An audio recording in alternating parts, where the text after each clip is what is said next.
16절, 17절 같이 읽겠습니다.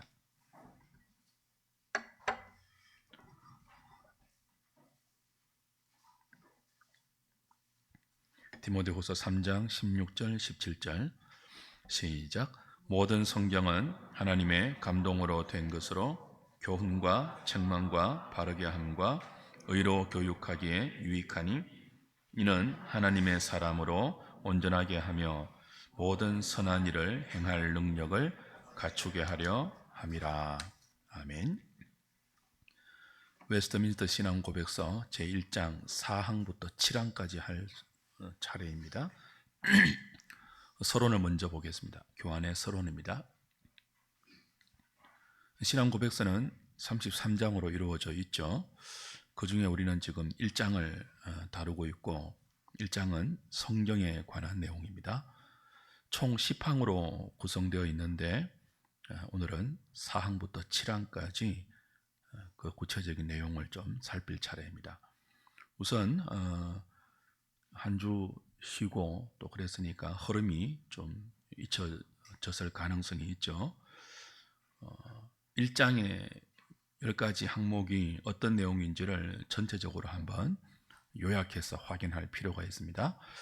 1항은 일반 계시의 유용성, 그리고 일반 계시의 한계, 그래서 필연적으로 대두되어야 할 특별 계시의 필요성을 1항에서 설명했습니다.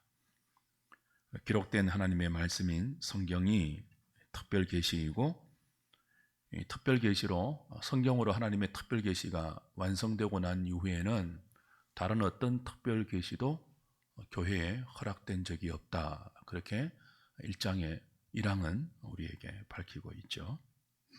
2항은 하나님의 기록된 특별 계시인 성경은 성령의 영감으로 기록되었다. 그렇게 영감된 성경이 전체 신구약 66권이다. 이 성경이 우리 믿음의 그리고 성도의 삶의 유일한 기준과 법칙이다. 그렇게 2항에서 66권의 캐논 정경을 밝힙니다.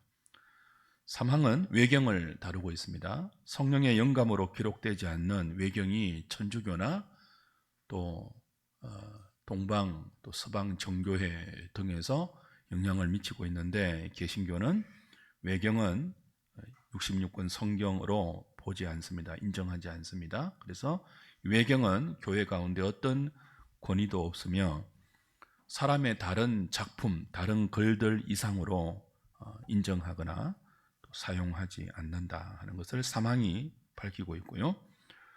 오늘 이제 볼 4항, 5항, 6항, 7항은 성경의 자중성과 성경의 명료성을 다루는 내용입니다. 4항은 성경이 왜 하나님의 말씀인가를 설명하고 있고, 5항은 우리가 성경이 하나님의 말씀인 줄을 어떻게 확신할 수 있느냐, 성경 안에 어떤 스스로의 증거가 있느냐 하는 자정성을 다룹니다. 6항은 그리고 7항은 성경 전체에서 우리가 반드시 구원에 필요한 교리를 필수 교리라 그렇게 요약하면서 이 필수 교리에 대해서 성경은 명료하게 우리에게 전달해준다, 가르쳐준다. 배운 자든 못 배운 자든 젊은이든 늙은이든 구원에 필요한 필수 교리가 성경 안에 명확하고 명료하게 진술되어 있다 하고 성경의 명료성을 밝히고 있습니다. 9항은 성경의 원어를 다루죠. 구약은 히브리어로 기록되었고 신약은 헬라어로 기록되어 있는데, 이 원본은 무오한 오류가 없는 원본은 남아있지 않습니다.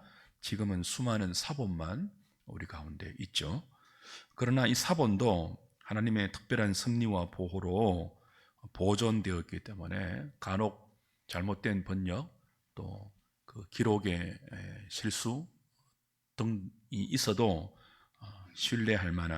충분히 신뢰할 만하다고 강조합니다.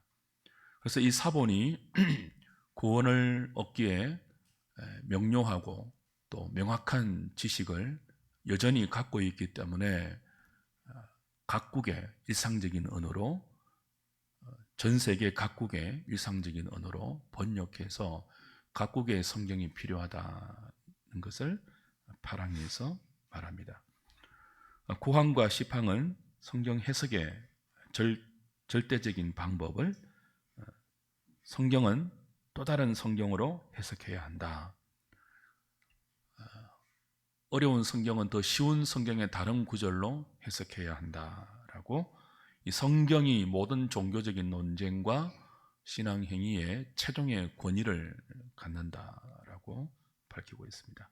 그 중에서 오늘 우리는 4항, 5항, 6항, 7항, 이 4항부터 7항까지 그 무엇을 다룬다고요? 4항, 5항은 성경의 자정성. 자정성이 뭐예요? 스스로 증거하는 성질 혹은 성격. 무엇을 스스로 증거한다고요? 성경이 하나님의 말씀이라고. 우리가 믿고 받아들이고 신앙생활하기에 충분한 권위를 가진 하나님의 말씀이라는 증거가 성경 밖에서 찾는 것이 아니라 성경 안에 있다는 것이 4항과 5항의 설명이에요. 6항과 7항은 어떤 설명이라고요? 성경의 특성 가운데 성경은 우리가 구원받기에 필수적인 신앙의 필수 교리들을 명료하고 명확하게 우리에게 진술해 준다. 그래서 못 배운 자들도, 할머니들도, 또 정말 연약한 자들도, 지성이 어두운 자들도 중생한 자라면 충분히 믿고 신앙생활의 법칙으로 이해해서 따를 수 있는 그런 성경이다, 명료하다 하는 것들을 다루고 있습니다. 하나씩 좀 보죠.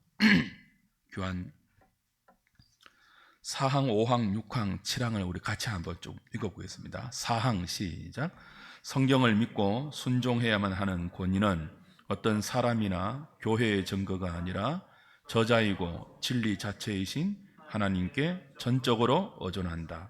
그러므로 성경은 하나님의 말씀이기 때문에 받아들여야 한다. 5항, 우리는 교회의 증거로 감동과 인도를 받아 성경을 높게 인정하고 존중할 수 있다. 또 성경이 하나님의 말씀임을 풍성하게 자정하는 논거로는 내용의 천상적 성질, 교리의 유효성, 문체의 장엄성, 모든 부분의 일치, 모든 영광을 하나님께 돌리는 전체의 의도, 구원의 유일한 길을 완전하게 전개하는 방식, 비할 바 없는 수많은 탁월성과 성경의 전적 완전성 등이 있다. 그럼에도 불구하고 무한 진리와 성경의 신적 권위에 대한 완전한 슬복과 확신은 말씀을 수단으로, 또한 그 말씀과 더불어 우리 마음에 증거하시는 성령의 내적 사역에서 온다. 6항, 하나님의 자기 영광과 사람의 구원, 그리고 믿음과 생활의 필수 불가결한 모든 일들에 관한 하나님의 협의 전부는 성경에 명시적으로 기록되어 있거나 합당하고 필연적인 추론을 통하여 성경에서 이끌어낼 수 있다. 이 성경에다 성령의 새로운 계시이든 사람의 전통이든 어떤 것이라도 어느 때에라도 덧붙여서는 안 된다. 그럼에도 우리는 말씀에 계시된 바를 이해하여 구원에 이르게 하는 데에 성령의 내적 조명이 필수 불가결함을 인정한다. 또한 하나님께 드리는 예배, 교회의 칠이, 인류의 행위와 공동체의 공통적인 사안 등은 항상 준수해야 하는 말씀의 일반 법칙들을 따라 본성의 빛과 신자의 분별력으로 규정해야 한다. 7항, 성경에 있는 모든 것은 자체로서 똑같이 명백하지도 않으며 만인에게 똑같이 분명하지도 않다. 그러나 구원을 위하여 반드시 알고 믿고 준수해야 할 바는 성경의 여러 곳에 아주 분명하게 공표되었고 열려 있기 때문에 배운 자든 몇 본 자든 통상적인 방편을 합당하게 사용하여 충분하게 이해할 수 있다. 4항, 5항, 6항, 7항을 오늘 함께 좀 공부하겠습니다.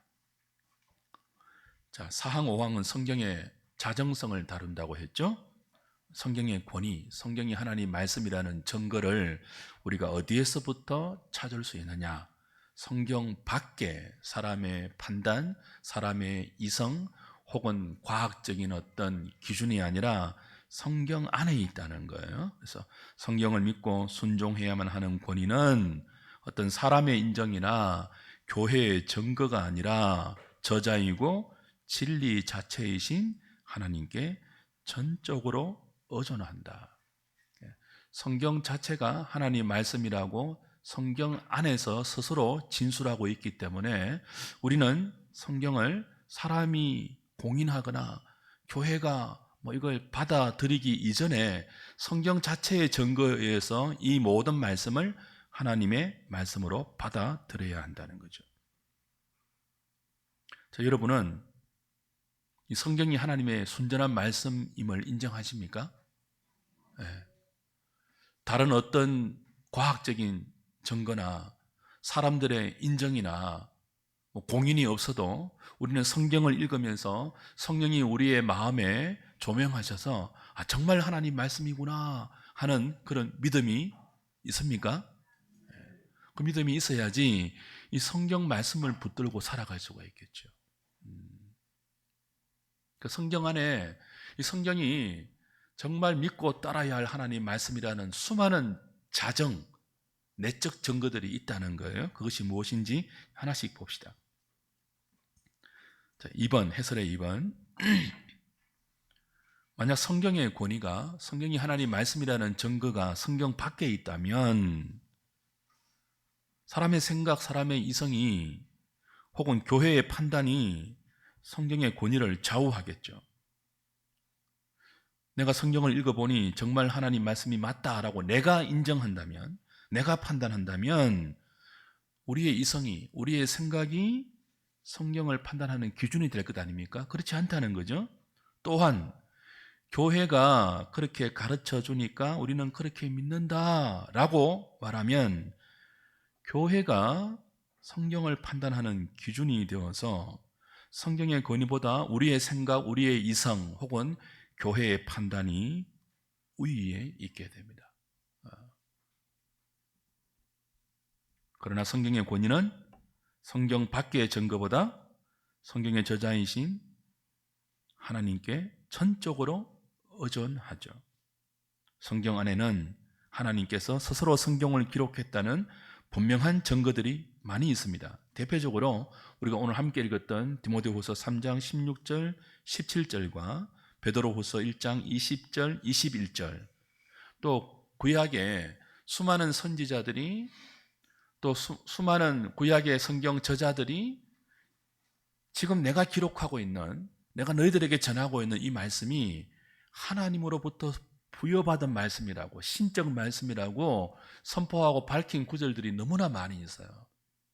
그래서 성경 안에는 굳이 성경 밖에서 이 성경이 하나님 말씀이라는 증거를 찾아오지 않아도 신구약 성경 66권 가운데 무수히 많은 이 성경이 신적인 계시의 기록물이고 성경이 하나님의 말씀이라고 스스로 증거하는 구절들이 많이 있다는 거예요. 그리고 이 구절들을 읽을 때 성령께서 우리의 심령에 역사하셔서 조명하여 주셔서 우리로 하여금 그 믿음을 불러일으킨다는 거예요.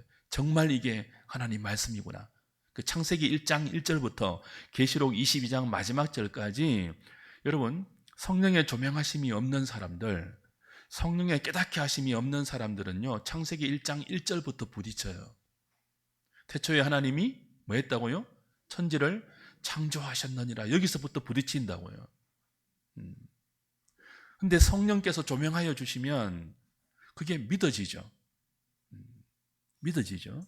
그런 성경의 진술들이 창세기 1장 1절부터 무수히 많다는 거예요. 우리는 그런 성경 안에 스스로 갖고 있는 이 자발적인 증거를 성경이 하나님 말씀이라는 권위의 유일한 출처고 기준이지 우리의 생각, 이성, 경험, 또 과학적인 어떤 기준, 원리, 어떤 논리적인 그 결론에 뒷받침이 있어야지만 이 성경의 권위를 인정한다는 게 아니라는 거죠.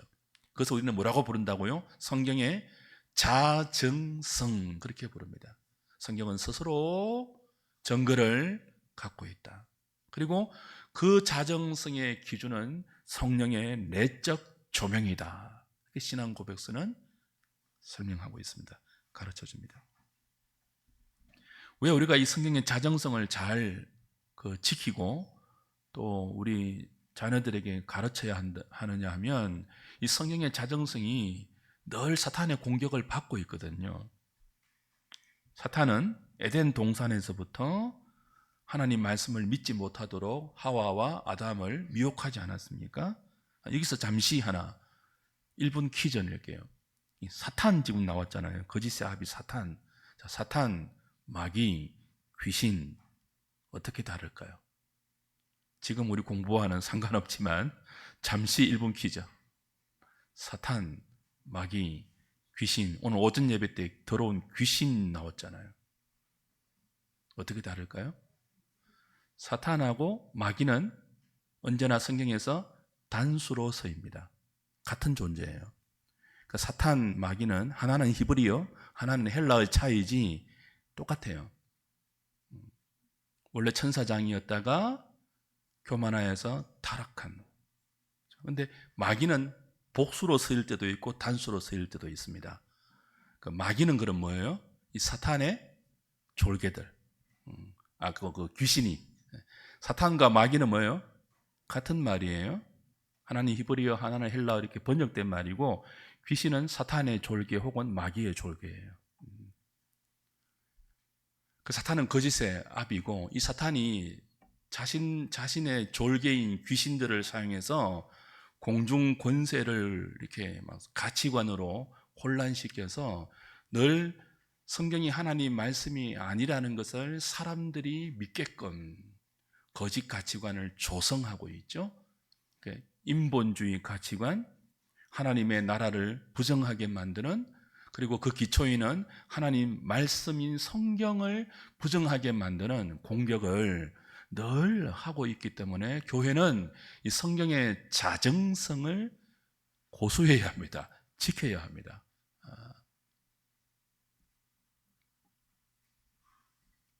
성경의 원저자이신 성령님은 성경에 오류가 없는 하나님의 특별한 계시임을 우리가 믿을 수 있도록 우리 안에 조명하시죠. 조명이 뭐예요? 조명과 계시도 구별해야 됩니다. 자, 조명은 뭐예요? 비추어서 밝힌다, 그런 뜻이죠. 계시는요, 그냥 주시는 거예요. 주셔서 덮었던 것을 이렇게 열어서 보여주는 거예요. 근데 계시는 성경의 완성으로 지금 더 이상 없잖아요. 특별 계시는 없잖아요, 그죠? 근데 우리가 구해야 될 것은 성령의 계시가 아니라 뭐예요? 조명이에요. 원래 있던 하나님의 진리를 죄로 어두워진 우리의 이성이 밝혀져서 보게 하는 것을 성령의 조명하심, 그러죠. 그래서 여러분들이 늘 기도하실 때 이 성령의 조명하시는 은총을 구하셔야 돼요. 그래야 성경을 읽으면서 감격도 하고, 정말 하나님 말씀이 이런 것이구나, 그 말씀을 붙들고 막 울기도 하고, 그죠? 그 말씀을 붙들고 힘을 내기도 하는 것은 무엇이 있을 때 가능하다고요? 성령이 우리의 지성과 의지와 감정을 밝혀주실 때, 조명해 주실 때. 그 엠마오 마을로 가는 두 제자가 예수님이 십자가에 돌아가셨다고 낙심하고 고향으로 돌아갈 때 부활하신 주님이 도중에 나타났잖아요. 그러니까 눈이 어두웠을 때는 뭐예요? 부활하신 주님이 그들 앞에 있는데 함께 이야기를 나누는데 그분이 주님인지 몰랐잖아요. 그래서 주님이 뭐 하십니까? 구약 성경에 당신을 가리키고 있는 시편과 선지서들의 말들을 하나씩 설명해 주실 때 그들의 마음이 뜨거워졌죠. 나중에는요, 눈이 밝아져서 부활하신 주님인 줄 알았죠. 이걸 뭐라고 부른다고요? 성령의 조명, 그렇게 부른다고요. 이 조명의 은혜가 얼마나 우리에게 필요합니까? 여러분이 낙심될 때, 삶이 피곤할 때, 인간관계로 힘들 때, 직장 생활로 막 곤비할 때 누구에게 위로받고 힘을 얻겠습니까? 하나님께. 근데 하나님이 어떻게 위로하신다고요? 당신의 말씀을 통해서. 근데 이 당신의 말씀을 우리가 어떻게 읽고 힘을 얻을 수 있습니까? 성령이 조명해 주실 때. 이 은혜를 많이 누리시기 바랍니다.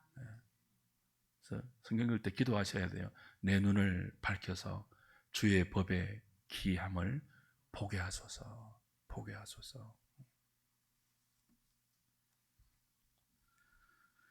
성경의 내용이 진실하다는 사실은 사람이 역사적 증거를 확보하거나 문학적으로 본문을 분석하는 여부에 달려있지 않습니다. 그러므로 불완전한 역사적 증거를 들어서 성경의 권위를 손상시키는 자유주의와 인본주의의 온갖 이론과 주장에 우리의 믿음이 흔들리지 말아야 돼요. 4번 보십시오. 5항을 이제 다룹니다. 5항은 교회의 증거로 성도들이 감동과 인도를 받아서 성경을 보다 높게 인정하고 성경의 권위를 존중할 수 있다라고 가르쳐요.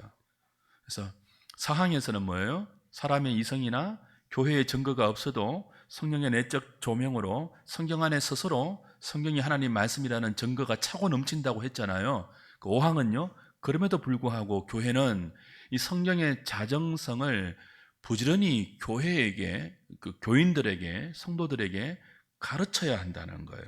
잘 가르쳐서 이 교회의 가르침을 통하여 교인들이 더 뭐예요? 성경이 하나님 말씀이라는 분명한 확신을 가질 수 있도록 교회가 뭐 해야 한다는 거예요? 도와야 한다는 거예요. 그게 목회자의 사명이고 당회의 의무이고 영적 지도자들의 책무다. 뭐 그렇게 말하고 있는 셈이죠. 저는 그 목회자의 직무를 지금 감당하려고 노력하고 있는 거죠.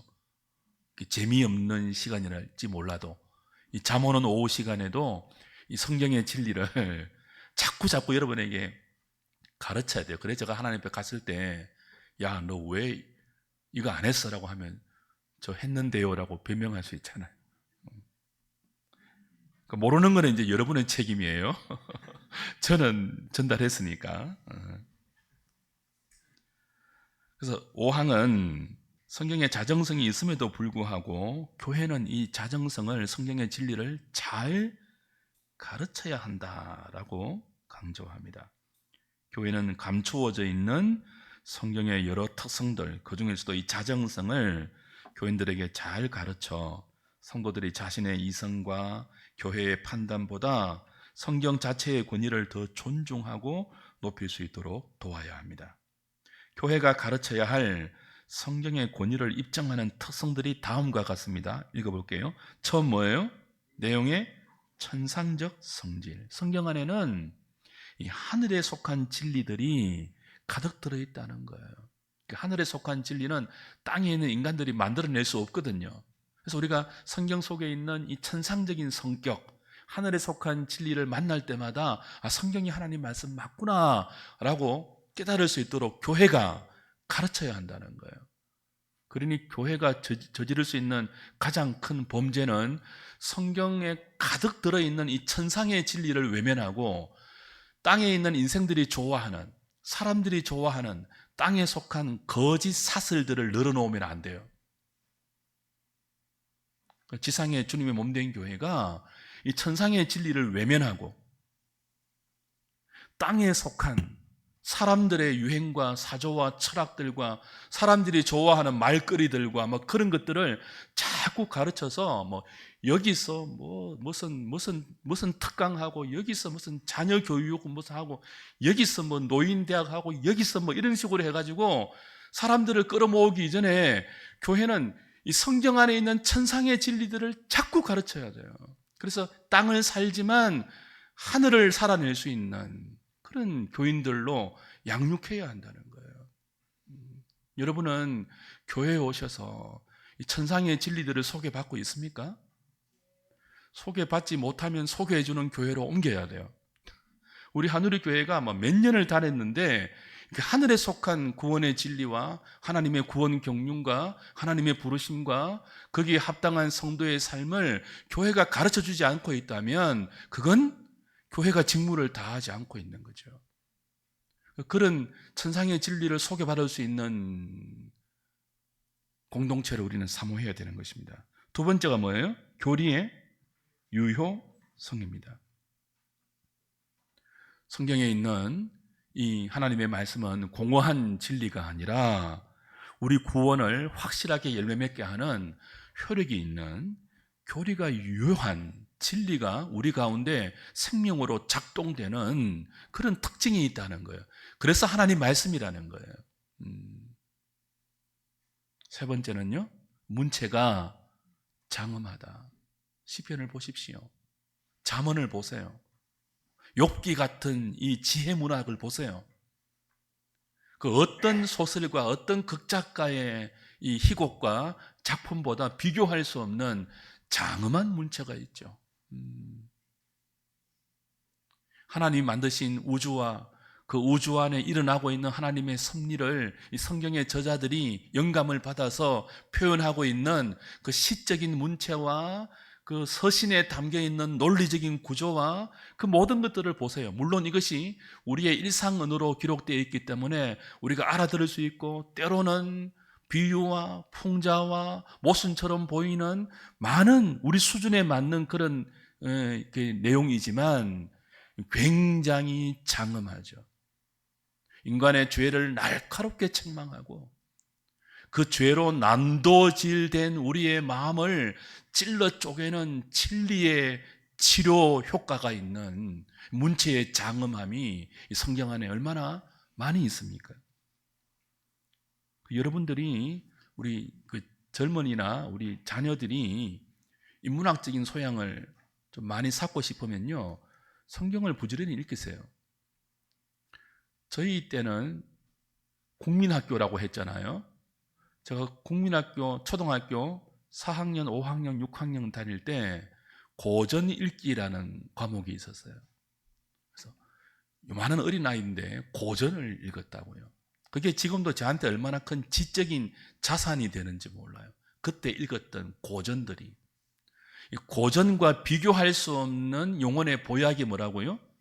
친구야, 성경이에요. 그 성경을 자꾸 자녀들에게 읽히세요. 성경을 읽히면 국어 실력이 늘고요. 국어 실력이 늘면요, 수학도 잘하고 영어도 잘해요. 요즘 애들이요, 수학 풀고 영어 풀 때요, 국어를 잘 몰라서 문제 자체를 이해를 못해요. 성경을 자꾸 읽히세요. 성경을.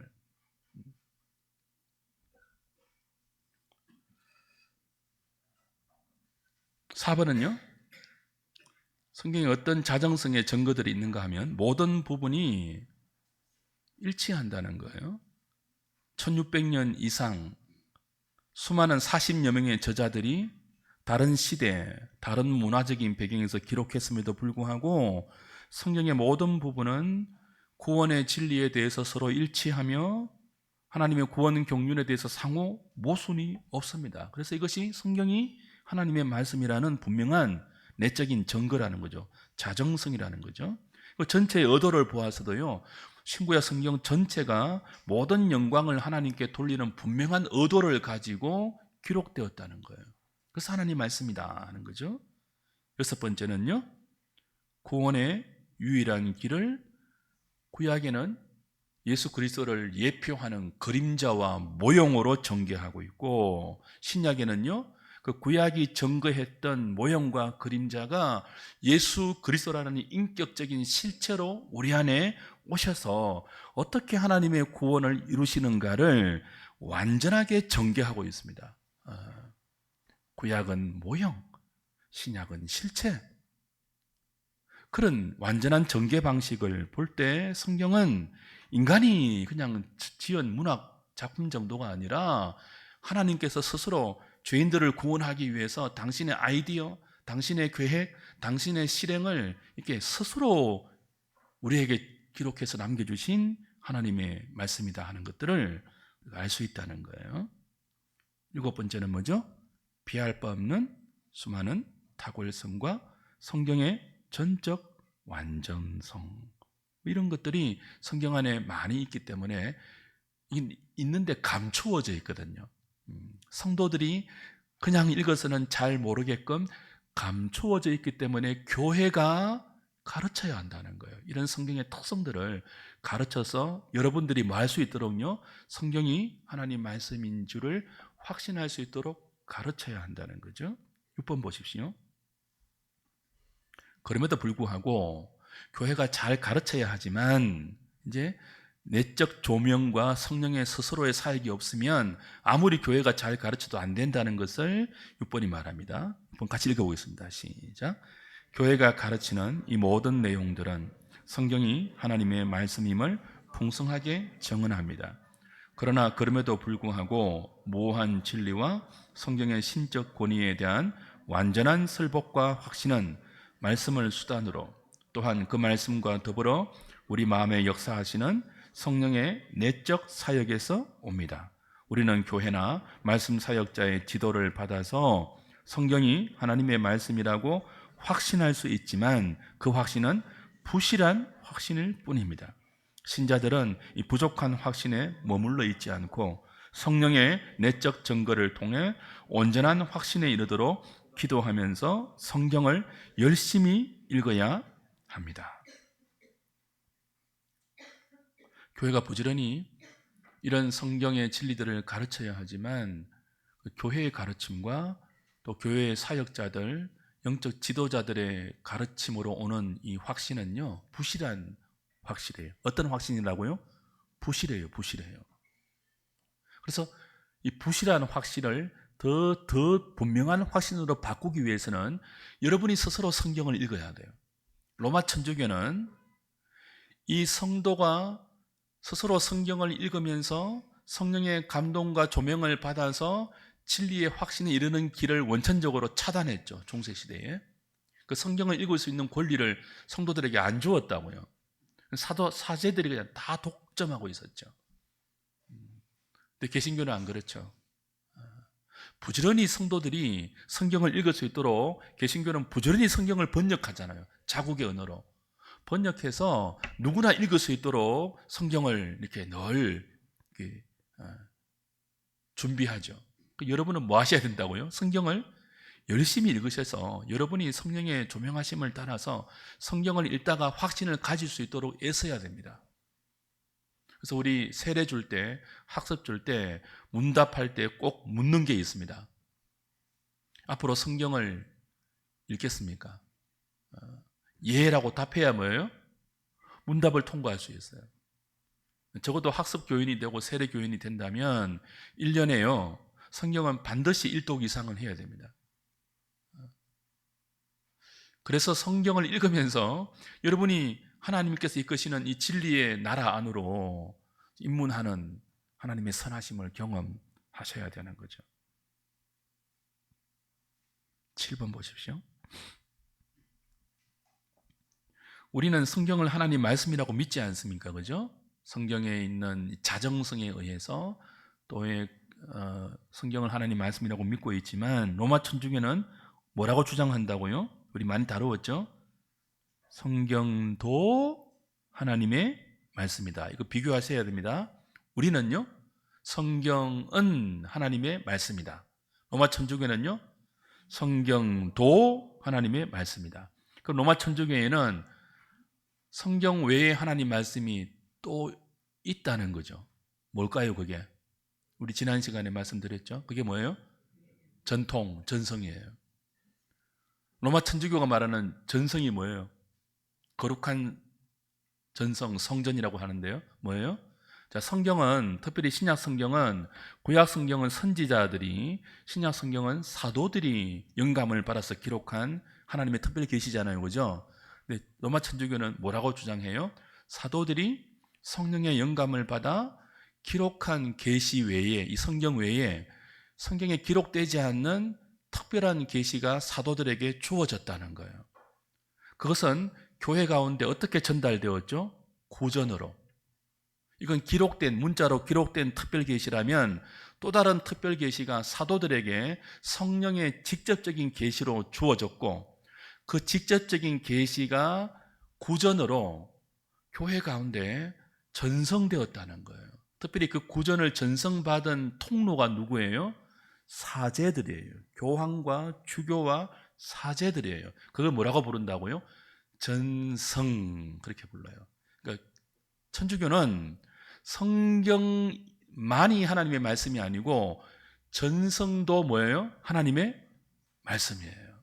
그래서 그들은 성경을 뭐라고 설명한다고요? 성경도 하나님의 말씀이다. 우리는요, 전성을 하나님 말씀이라고 인정 안 해요. 그건 주관적이잖아요. 그들의 주장이잖아요. 우리는요, 기록된 하나님의 특별 계시인 성경 66권만 하나님의 말씀이다, 이렇게 말하죠. 심지어 요즘은 천주교는 성경보다 교회의 전통, 교회의 전성을 더 우위에 둡니다. 그 전성의 해석권이 사제들에게 있거든요.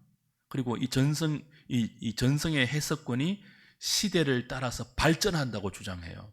그러니까 자꾸 발전하잖아요. 성경은 그대로 있는데, 성경 밖에 구두로 전성된 이 성경과 똑같은 권위의 하나님의 특별 계시가 시대를 따라서 성령의 그 은혜를 받는 것에 따라서 자꾸 발전하니까 나중에는 뭐예요? 이 발전된 교회의 사제권이 성경의 권위보다 더 우위에 있는 거예요. 우위에. 우리하고 성경관이 다르죠. 외경을 인정할 뿐 아니라 성경을 해석하는 이 사제들의 교도권이 성경의 권위보다 더 우위에 있으니까 이게 문제죠, 이제. 실존주의는요, 자유주의 신학은 성경에는 하나님 말씀도 있다고 해요. 그러니까 하나님 말씀도 말씀이 아닌 것도 있다는 뜻이죠. 그죠? 그냥 인간의 작품, 그래서 오류가 있고 실수도 있고 그런 것이 성경 안에 많이 있다라고 자유주의는 말하고, 실존주의는요, 뭐라고 말합니까? 성경은 하나님의 말씀이 된다라고 주장해요. 자, 이 문장의 뜻을 아시겠습니까? 성경에는 하나님 말씀도 있다는 자유주의는요, 하나님 말씀이 아닌 것도 많다는 뜻이잖아요. 또 실존주의는요, 성경은 하나님의 말씀이 된다라고 하잖아요. 무슨 뜻이에요, 이건? 평소에는 성경이 그냥 인간의 작품에 불과해요. 근데 성경을 읽다가 확 하고 나한테 다가오는 구절이 있죠. 그때 뭐예요? 성경이 하나님의 말씀이 비로소 된다는 거예요. 실존주의. 실존. 내가 성경을 하나님 말씀이라고 확 느끼는 그때만, 그 실존만 성경이 하나님 말씀이라는 거예요. 우리 한국 교회 가운데 레마 선교회라는 이단이 있거든요. 자, 어떤 선교회? 레마 선교회. 레마 선교회가 이런 주장을 해요. 그 성경에 말씀이라는 원어가 레마도 있고, 따라해 보세요. 레마. 한편은 로고스가 있습니다. 근데 이 레마를 뭐라고 하는가 하면, 실존주의자들처럼 성경을 읽을 때 나한테 특별히 와닿는 말씀을 로고스와 구분해서 레마라고 그러거든요. 이 실존주의적 접근 방식이에요. 그러니까 아무리 성경을 읽어도 나한테 확 안 와닿으면 그건 하나님 말씀이 아니라는 거예요. 근데 그렇지 않죠. 나한테 와닿든 와닿지 않든 하나님의 레마나 로고스는 모두 뭐예요? 하나님의 말씀이에요. 단지 우리가 무지할 뿐이죠.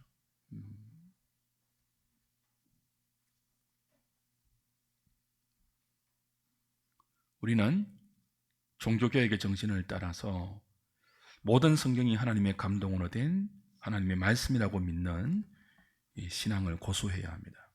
여기에 신앙의 사활이 걸려 있습니다.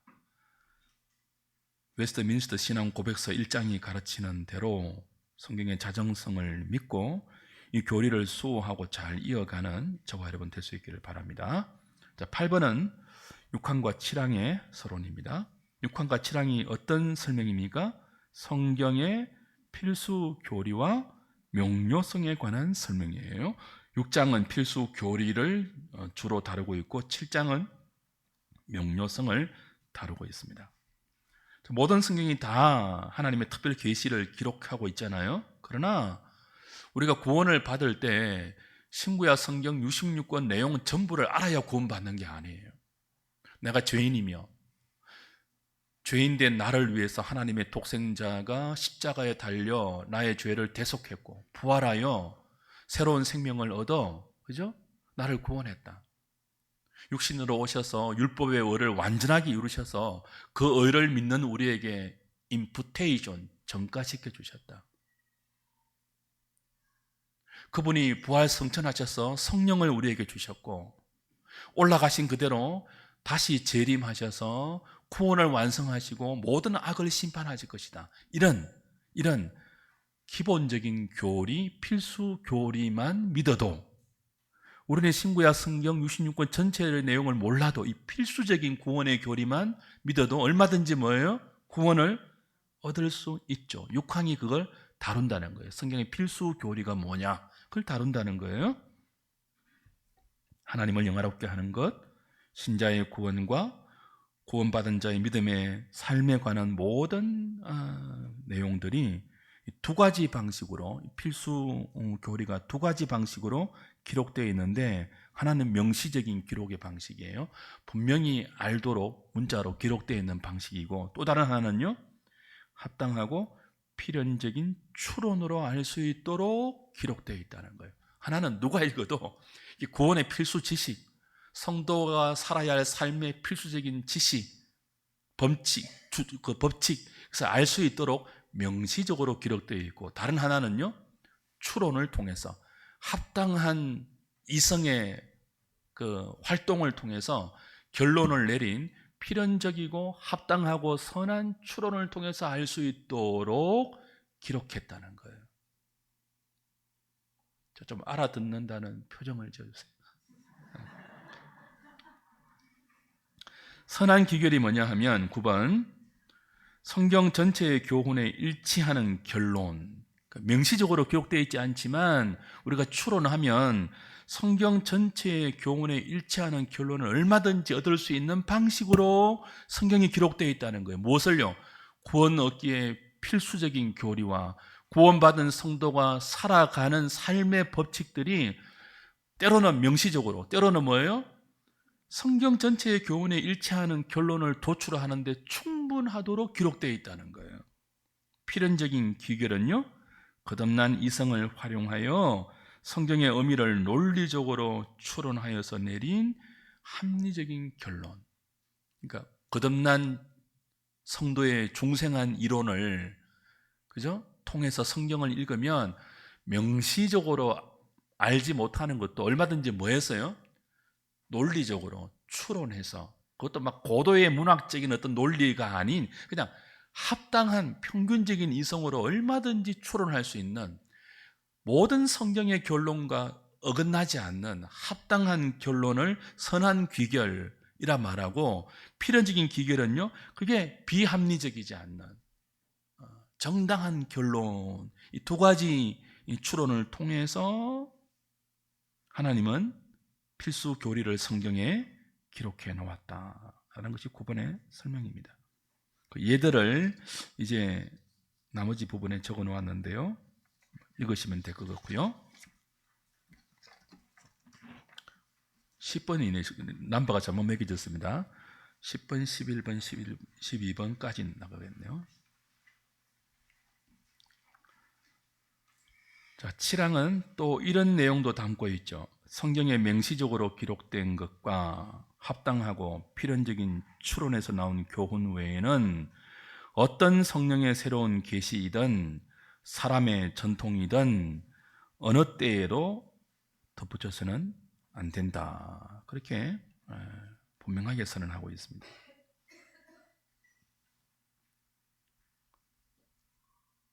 그러니까 지금 신사도 운동이 한국 교회에 얼마나 많습니까?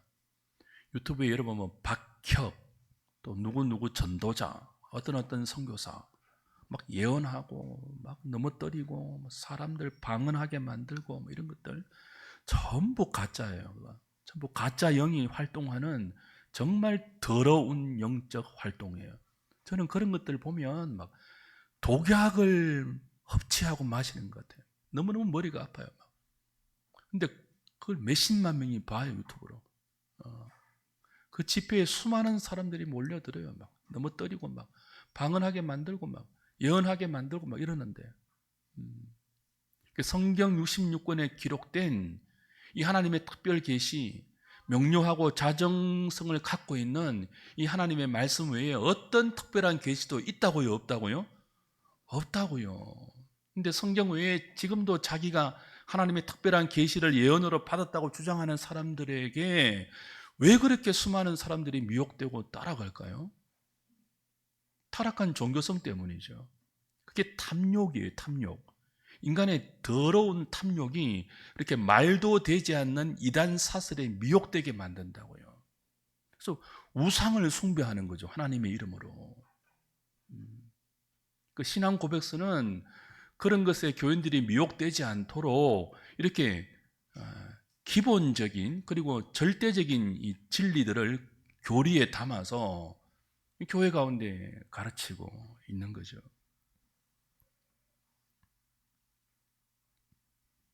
어떤 전통도 성경과 동등한 신적인 권위를 가지지 못합니다.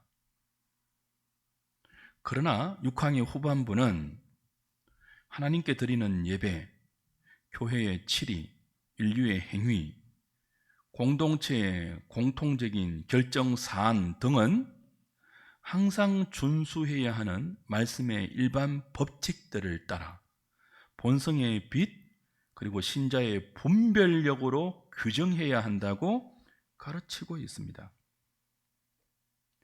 그러니까 우리가 어떤 교회 공동체적으로 결정해야 될 중요한 사항이 있을 때 무엇을 따르지 말라는 거예요? 어떤 특별한 사람이 기도하다가 하나님의 뜻을 받았습니다, 이런 게 따르지 말고 정상적으로 중생한 성도들의 양심과 이성의 활동, 분별력, 하나님께서 일반 은총으로 이 땅 가운데 주신 삶의 법칙들이 있잖아요. 심고 거두는 법칙, 열심히 일해야 되고 게으르지 말아야 되며 법을 지켜야 되며 악을 행하지 말아야 되며 약한 자를 배려해야 되며, 그런 기준을 중심으로 교회가 중요한 결정을 선택해야 한다는 거예요. 뭐 하지 말고 목사와 장로가 한번 기도해 보니까 하나님의 뜻이 이러이러합니다, 그런 식으로 몰고 가지 말고 그렇게 하라는 거예요. 그렇게. 그러면 또 어떤 특별 계시를 받은 사람이 교회를 좌우하는 것이 되잖아요.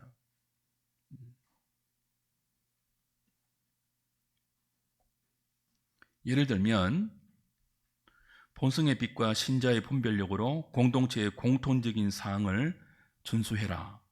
예배의 원리라든지 교회의 치리도 그렇게 해라라고 할 때 제가 풋노트에 각 주에 7번에 우리가 주일에 예배를 몇 시에 드리고 있습니까? 지금 11시에 드려요. 성경에 명시되어 있지 않잖아요. 그죠? 그 선하고 또 합당한 그 귀계를 통해서도 알 수 있는 게 아니에요. 그건 그냥 일반 상식이에요. 몇 시에 모이는 것이 가장 많이 모일 수 있겠느냐? 또 주일 예배를 몇 번 드리면 좋겠느냐? 이거 성경에 명시되어 있지 않거든요. 선하고 합당한 추론을 통해서도 알 수 없는 것이거든요. 그냥 뭐예요? 우리의 기본적인 상식에 맞추어서 주일 몇 시에 드리는 것이 교인들이 가장 잘 모여서 가장 깨끗한 정신으로 하나님께 예배할 수 있는지를 그냥 판단해서 결정하라는 거예요. 그 11시가 될 수도 있고 12시가 될 수도 있겠죠. 주일에 한 번 드리는 예배를 한 번 드리는 교회가 있을 수도 있고 2번 드리는 교회가 있을 수 있겠죠. 오후 예배를 드릴 것이냐 저녁 예배를 드릴 것이냐, 이것도 뭐예요? 명시되어 있지 않잖아요. 이건 어떻게 하라는 거죠? 일반 법칙을 따라 본성의 빛과 신자의 분별력으로 규정해라 라고 가르치고 있는 거죠.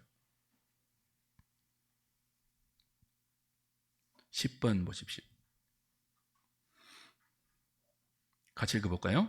7항은 구원을 위해 반드시 믿고 준행해야 하는 내용은 어떤 성도라도 충분히 이해할 수 있도록 성경에 일관성이 있고 명료하게 계시되어 있다고 6항에 잠시 언급했던 성경의 명료성을 다음과 같이 더 분명하게 설명합니다. 성경에 있는 모든 것은 자체로서 똑같이 명백하지도 않으며 만인에게 똑같이 분명하지도 않다.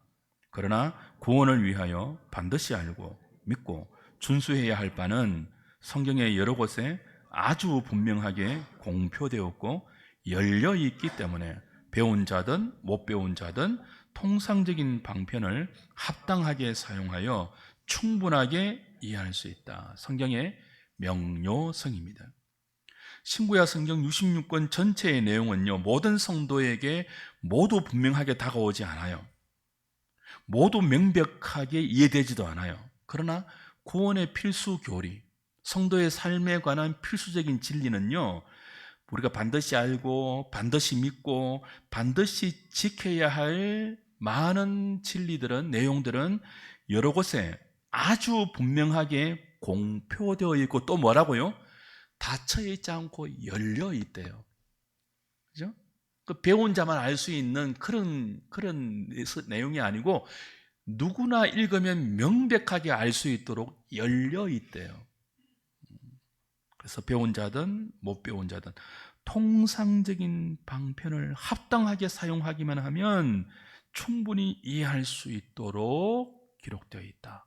그 우리는 뭐라고 부른다고요? 성경의 명료성이다, 이렇게 부릅니다. 11번, 성경의 명료성은 성경의 모든 내용이 모든 사람에게 차별 없이 다 명료하다는 뜻이 아닙니다. 성경에는 어려운 내용도 있고 뜻을 모르는 단어들도 있습니다. 그럼에도 불구하고 구원에 관한 필수적인 교리는 비밀스럽게 감추어져 있지 않고 배운 자든 못 배운 자든 누구나 알 수 있도록 분명하게 서술되어 있다는 점에서 명료한 것이 성경입니다. 자, 초대교회를 흔들었던 영지주의 이단, 성경은 자신들만 알 수 있는 영적 비밀스러운 지식이 있어야만 알 수 있는 그런 책이라고 교인들을 미혹해서 자신들에게 이끌도록 했죠. 영지주의, 그노시즘. 육은 악하고 영은 선한데 그 선한 영은 하나님과의 특별한 체험을 통해서 영적 신비한 지식을 가질 때만 성경에 담겨있는 특별한 지식을 깨달을 수 있으니까 이 영지, 신비한 영적 지식을 가진 자신들에게 오라는 거예요. 자신들에게 와서 특별하게 배워야지만 성경에 담겨있는 비밀스러운 구원의 진리를 알 수 있으니까 내게로 오라 그럽니다. 요즘 신천지가 이 영지주의의 아류예요. 신천지가 성경을 해석하는 방법이 뭐예요? 비유풀이에요. 이 무식한 것들이 모든 것들을 비유로 풀려고 해요. 말도 안 되는 비유로 풀죠. 원숭이 엉덩이는 빨개, 빨간 것은 사과. 그러니까 뭐예요? 빨간 것은 원숭이, 뭐 이런 식으로 비유한다니까요. 그래서 결론이 뭐예요? 재림주가 이만이다. 그 교회에서 가르치는 모든 설교나 가르침은 다 가짜니까, 그래서 신천지에 물든 사람들은 딱 보면 알아요. 설교를 못 들어요. 설교를 들으면 얼굴빛이 흑빛으로 변해요. 그걸 못 받아들이거든. 이 설교를 전하는 교회 목회자가 너무 무식해 보이는 거예요. 자신들이 배운 비유풀이에 비하면 성경을 너무나 이상하게 푼다는 거죠. 기존 교회가. 이게 영지주의예요. 구원에 관한 진리를 자신들만 특별하게 신비한 지식으로 알고 있다는 거예요. 그렇지 않아요. 성경은 명료해요. 배운 자든 못 배운 자든 구원과 삶과 믿음에 필요한 필수적인 교리는 누구든 알 수 있도록 열려 있습니다. 감춰져 있지 않습니다. 신비한 지식을 가진 자들만 독점하는 전유물이 아니에요, 구원은. 그래서 이런 이단들에 미혹되지 않으려면 교회는 부지런히 교리 공부를 통해서 성경의 명료한 구원의 진리를 가르쳐야 되죠. 주일학교, 요즘 주일학교 예배나 주일학교 설교자들에게 교사분들이나 또 어른들이 종종 요구하는 내용 중에 이게 있어요. 좀 재미있게 가르치세요, 목사님. 좀 재미있게 전달하세요. 재미가 있어야지 애들이 붙어 있죠. 특별히 요즘 뭐 쇼츠 시대, 밈 시대, 유튜브도 3분, 5분 더 길면 안 보는 시대니까 자꾸 시대 정신을 따라서 어린이들에게 재미있게, 흥미있게, 심지어 어른들도요, 재미있게, 흥미있게 이렇게 말하거든요. 뭘 못 믿는 거예요? 성경의 명료성을 믿는다면 그런 말씀 하시면 안 돼요. 개혁 교회들을 탐방해 보세요. 개혁 교회는 어린아이들과 어른들이 함께 예배 드리잖아요. 우리 교회는 지금 그렇게 안 하고 있습니다. 시대적인 특성이 좀 있어요. 근데 전통적인 특별히 화랑개혁교회를 가면요, 어린아이들과 어른들이 함께 예배를 드리는데 어린아이들이 얼마나 예배를 잘 드리는지 몰라요. 어떤 교회는 예배 시간이 2시간이에요. 반주도 없이 시편 찬양을 하는데 애들이 그 지루한 그 예배 시간에 설교를 다 노트합니다. 요만한 애들이. 그 노트한 것을 보면요, 설교 요약을 하거든요. 얼마나 잘하는지 몰라요. 재미있어야지만 애들이 귀를 쫑긋한다고요? 그러니 자꾸 설교가 타락하는 거예요. 강단에서 온갖 소리 다 하는 거예요. 그런 사람들이 인기를 끌고 진리의 장엄함과 그 진리의 무게가 가진 그 무거운 은 다 사라지고 얄팍한 강단이 되어서 죄인들이 죄에 대해서 각성하지도 않고 자신들의 삶을 그냥 그대로 죄 가운데 깔고 뭉개가 앉아 있으면서도 전혀 문제를 느끼지 못하는 그런 피상적인 종교 생활이 얼마나 많은지요. 아이들에게도 교리를 가르쳐야 돼요. 아이들에게도 설교의 명료성, 성경의 명료성, 구원의 필수적인 진리들을 좀 딱딱하고 무겁더라도 가르쳐야 돼요. 성령께서 알게 하신다니까요. 성령께서. 그래서 여러분이 물론 그런 특성을 다 무시해서는 안 되겠죠. 그죠? 그러나 너무 그렇게 시대 정신에 함몰되어서 교회가 그냥 성경만 가르치면 안 된다는 그런 생각에서 좀 깨어나시면 좋겠어요. 이만한 어린이들요, 부모 품에 안고 예배를 드리면요, 하나님 말씀을 진리로 들을 수 있다니까요. 성령께서 하신다니까요. 잘 가르치고 기도하면서 잘 양육해야 우리의 다음 세대가 이 세상에 정복되지 않고 십자가의 군병들로 잘 자라날 것 아니겠습니까? 그러니까 여러분들이 주일학교 목사님과 교사들을 위해서 잘 열심히 기도해 주세요. 낙심하지 않도록. 지금 이 시대의 어린이들과 학생들은요, 거의 다른 문화권에 사는, 다른 언어권에 사는 이게 선교지와 같아요. MZ 세대들뿐만 아니고 지금 자라나는 애들은요, 정말 다른 문화권이에요. 그러니까 선교지로 간다는 생각을 가지고 막 해야 되니까 우리의 기도가 정말 필요합니다. 그 속에서라도 이 성경의 명료성을 믿으면서 아이들에게 성경 말씀을 순수하게 잘 가르치고 잘 전달할 수 있는 우리 한유리 교회 모든 성도들 되었으면 좋겠습니다. 우리 시편